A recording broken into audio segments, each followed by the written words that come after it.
Welcome back to Prof E Plays. I'm Prof E, and we are picking up here with our friend Wilbur Orla and friends Garrett and Hazel as they are continuing on the path to MASOAYAMA.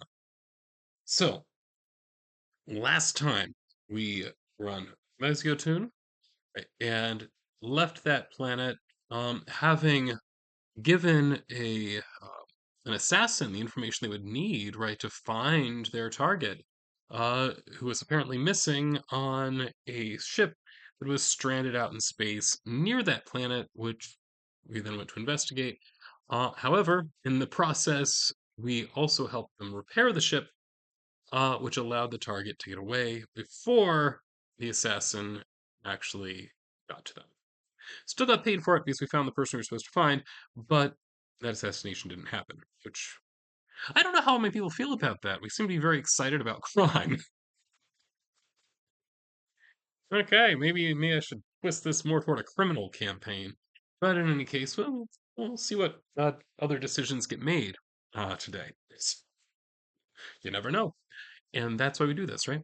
All right, play to find out, as they say. All right, so our next step then is we're traveling here from Bedridden down to, I just fleshed out this sector, which is the last stop before we get to MASOAYAMA. This is Sozalev. Well, I know about it, right? There is no proper starport here. A very small population. It's another case of like asteroids, that kind of thing. So I was trying to think about, well, what is this like? What we know about it is size 0, atmosphere 0, hydro 0, population 1, no government or law enforcement of any kind. So it does mean that this is amber alert. Um, okay, it's amber zone. Amber zone, amber alert is something different. Right? Tech level of 8. Right. So what do we know about this? Um, well, I rolled up a couple random um, words, right, on some inspiration tables from the random tables that are available with the solo supplement that Zozer Games puts out. And I got the words foreboding and quiet, which quiet makes perfect sense if there are only a few people here. And that quiet can be foreboding potentially. So this is what I decided fits as a description. That is, Sozalev is a space station that operates on a skeleton crew. It's very quiet. Great place for quiet meetings that go unnoticed. Okay, so that's what I'm thinking is that this is kind of it's a shady meeting point here. It's necessary because there's quite a big jump from Masoyama to anywhere else that actually has a space station, apart from the one just to its galactic south, what I'll call it. Right? Otherwise, you're having to make the leap all the way, say, here. Right? So we're talking about 1, 2, 3. So you need to make a good 3 parsec leap. Very few ships can make that kind of leap. So having these little stations that people can stop at, even if they're not proper starports, X, right, are nonetheless important. Right? So it's someplace that, if need be, people can stop at. Just so happens, in this case, it seems to go unnoticed a lot of the time, probably because it's close enough that, well, why would you stop here when you can go all the way? Right? So I imagine some ships would just bypass this entirely. So it's a good place to go if you want to be unnoticed. So that's the idea. But first thing we have to check is, does Wilbur Orla actually come out of cryosleep since we're traveling the cheap way? Right. Okay. I really hope that came through in the recording, the way that it looked on the software as I'm watching it. Um, sometimes my camera gets a little behind and then the software just kind of catches up. I think he still survives. I think, yes, it's an endurance roll, right? So, endurance roll has a difficulty of 6, right? So he needs, well, not a difficulty of 6, but it has a target number of 6 is what he has to hit. But, so he gets 3 plus 4 from a medic, so that's up to 7, minus 1 for his endurance score, so 6. So he barely wakes up. Okay. So Wilbur Orla does manage to come out of cryosleep. It's much easier for his friends. In fact, it's impossible for them not to come out of cryosleep because their endurance is high enough. They're not quite as weak in their constitution as Wilbur himself is. So everyone is awake. We are here at Soliciv. Now let's see what kind of trouble we can get up to. All right. So Here we go. So following through, remember this is from the second edition of the solo um, supplement from Zoser Games. So we just jumped from world to world. So we entered the new system. We need to roll in the Starship Encounters table. Now, odds are good we actually won't have a Starship Encounter, simply because we are somewhere where there are going to be very few starships. This would be considered a frontier route, right? So I'm going to roll this. So roll this -1 and check the table. 10 -1 is a 9. So I do actually find something. Roll on the frontier table. Okay, the frontier table. Gonna roll on this. I need another. I keep forgetting that some of the tables require 3d6. Okay, so we did come across another ship. And 14 is what I got. They also ask for help with a repair. So here in this session, we arrive. Do I actually have a session number here? No, I don't. Okay, so arrive 0708. Ship needs help with repair.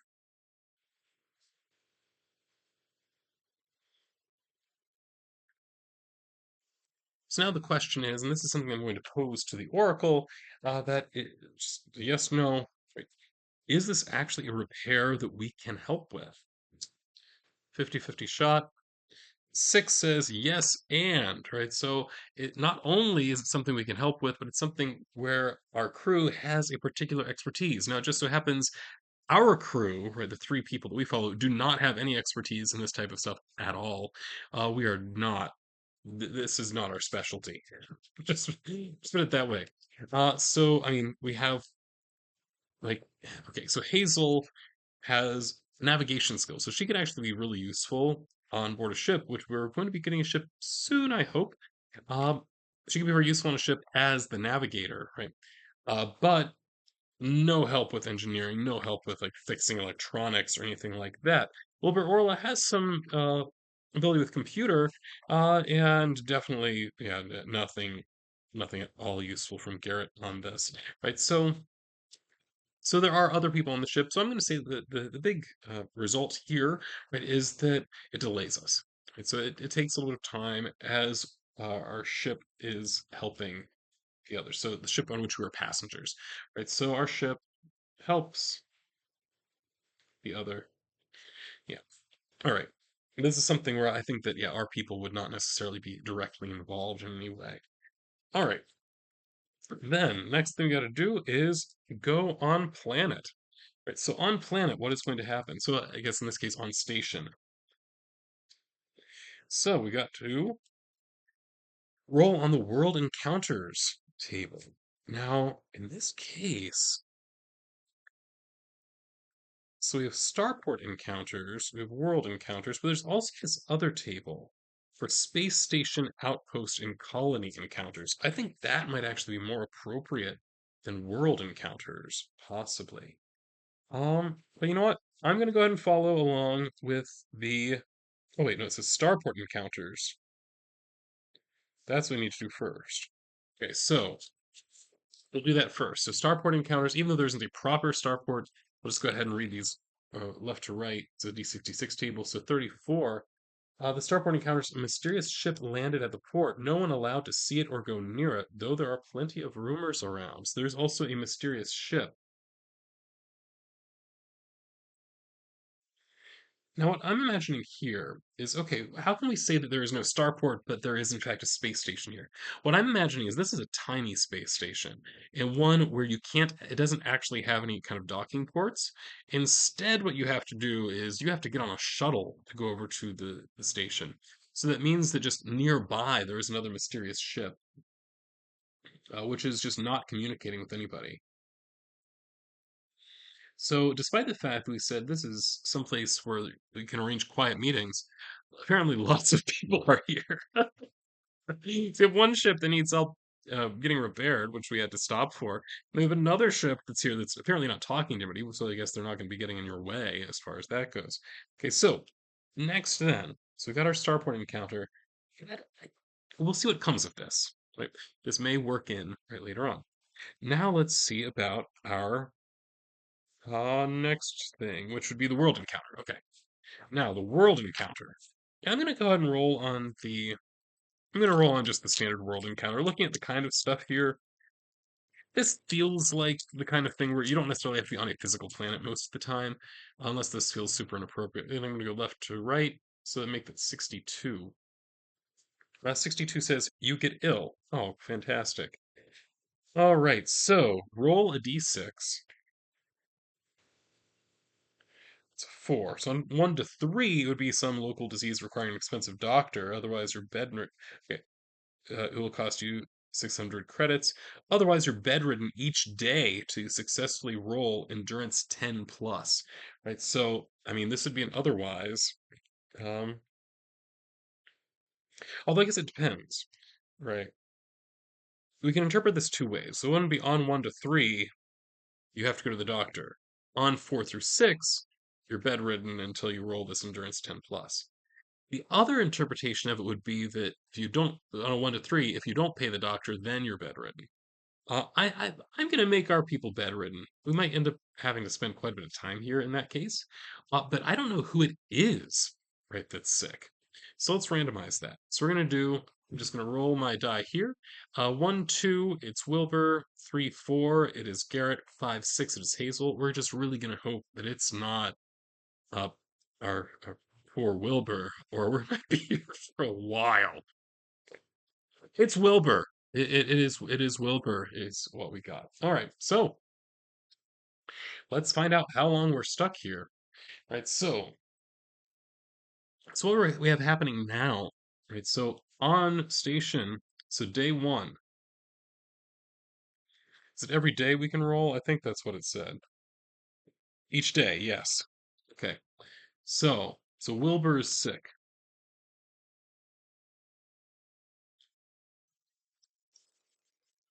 So let's find out what happens here.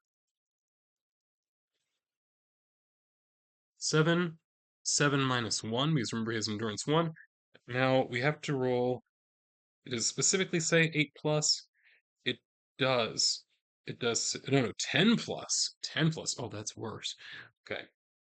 Um, need endurance 10 plus. All right. So Wilbur is sick. Now, the question then is, what are Garrett and Hazel doing? They could just be hanging around, right? That's a possibility. But the reality is that we want to be able to get all the way to MASOAYAMA. That's going to take another, what did I say, 3,100, I believe. So it's 1,000 apiece for us to be in, like, the cryo chambers to fly there, plus the 100 for our robot, right? As well, the robot that we basically never use. I often forget he exists. He's just he's just stuck in a cargo hold somewhere, and uh, Wilbur just forgets about him, I suppose. In any case, right? So that's something that happens. So what then? Look at how much money we have. Okay, so Wilbur has 2,800. If we think about it collectively, so 2,800 for one, 2,300 for another. So 5,100 is what that comes to. So we have, okay, so 51 plus 21 is, so we've got 7,200 between us. Now, we're going to be spending roughly half of that just to get to MASOAYAMA. So we have another roughly, let's say 3,000 or so that we can spend here. That's going to take 150 a day for us to just have regular accommodations. Um, that money could run out in like 20 days, something like that. And it's not obvious that Wilbur's going to get better in that amount of time. So I think we're going to allow a little bit of time to go, right? With Wilbur sick, right? And once we hit the 1 week period, we'll do another world encounter because I think that's the way we typically do this. So Wilbur is sick.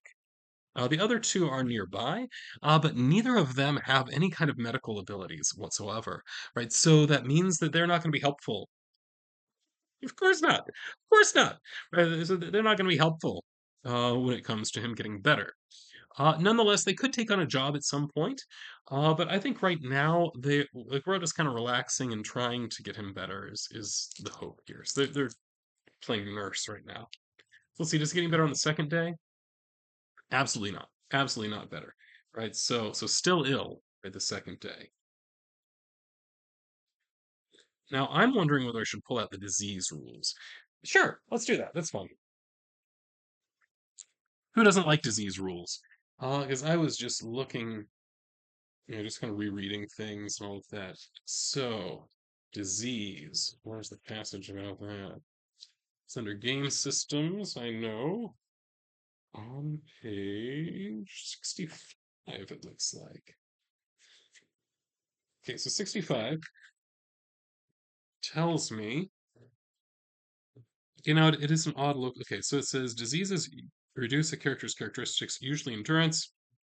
Character must make an average endurance roll with the listed DM to resist the effects of the disease. If the character fails the endurance roll, then he takes the listed damage after the rolled interval, and must make repeated endurance rolls at that same interval. Once an endurance roll has been passed, you fought off the disease. All right, so a +2 is equivalent here to needing to roll a 10. Oh, no, it'd be a +4, wouldn't it? Yeah, because since this is a pure characteristic roll, normally you'd roll a 6. I need to roll a 10. So, that being the case, so not be a +4, be a -4. So this is equivalent to like Ebola. Well, that is fantastic. So what this would mean then, every 2d6 days, so on average that'd be about every week, he would end up taking 1d6 plus 4 damage. So on average about 7 damage per week. So this could kill him after a couple weeks, to be 100% honest. All right, so I will roll the damage. Does it roll the damage after the interval? Okay. All right.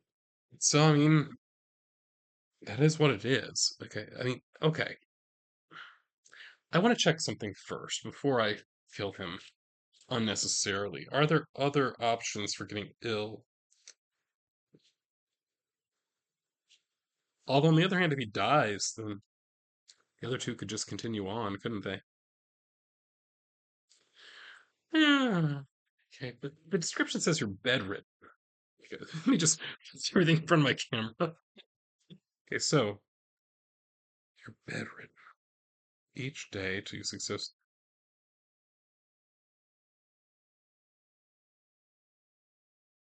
I mean, to me, that says that probably not dying, right? So I think I'm going to say he's not dying. He's just perhaps going bankrupt. Okay, day 3. See if he's still ill. Absolutely. Okay, day 4. Same. He's in very bad shape, actually. Day 5. Oh, getting a little bit better. Still, though, he's still sick. I mean, he's that was a 7, right? 8 minus 1, right? So a 7. Okay. How the next one? So this day 6, still ill. Day 7, still. Okay, then on day 8, we'd have another encounter. So let's bet and roll for the other world encounter. Let's see. Again, going left to right, it fell as a 2 and a 4. So the next world encounter is going to be interesting or potentially dangerous encounter with some local wildlife. We're on a station.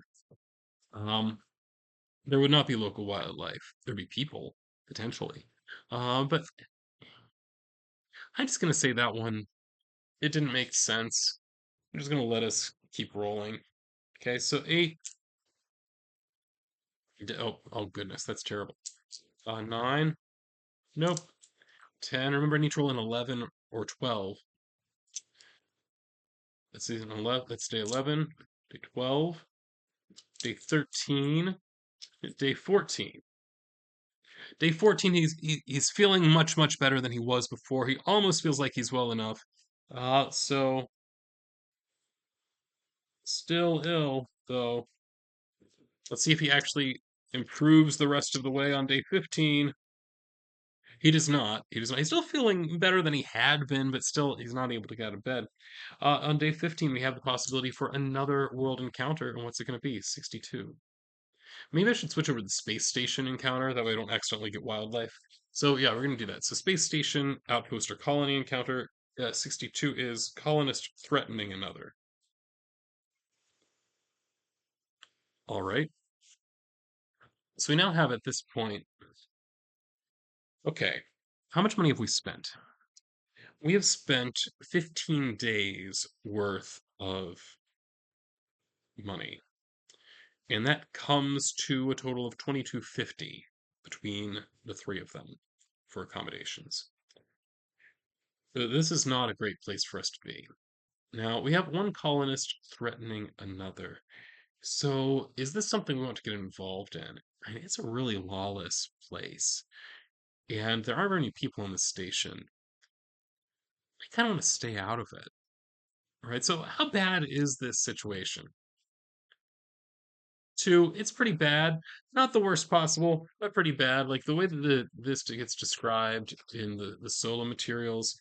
If you roll in such a bad stuff happens, but it's not yet catastrophic. All right. So, is this actually like an attack? This is not just a threat, but I mean, this is like a death threat. Oh, that's it. Right. So it's like a death threat. So we'll just keep that in our mind. That day 15, we observe a death threat between locals. This makes us really want to get out of here, frankly. Um, yeah, I don't want to mess with this. We are only one step from where we want to be, but we can't travel as long as Wilbur is ill. I don't think we can justify that, right? So he's got to keep going, right? So we got to go 16. See what happens. Day 16, he gets better, recovers. All right. So at this point, honestly, I want them to get out of here. So this is going to be a fairly short video. I don't think I mean, it's still 20 minutes of him just laying in bed sick. We bring the climax here, Robbie. All right. Well, good news. Wilbur Orla does in fact survive before they go bankrupt, at which point all of them we have to, keep track of all of our money here, right? So they had to pay for 16 days of accommodations for the three of them.